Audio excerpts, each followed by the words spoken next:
শ্বশুর বাড়ি যে কোনটা, এইটা ওইটা না ওইটা? জামাই তো আসার কথা, জামাই তো আসতেছে না, বাড়িতে চিনে না। আসসালামু আলাইকুম, ভালো আছেন? ভালোই আছি, আসতে কিন্তু সমস্যা হয় না।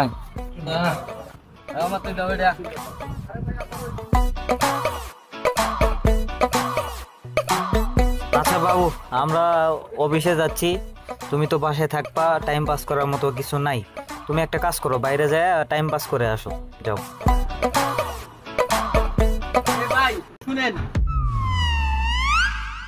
আপনাদের এখানে টাইম পাস করার মতো কিছু আছে? আমি নতুন আসছি তো, একটু টাইম সময় কাটাই দেম আর কি।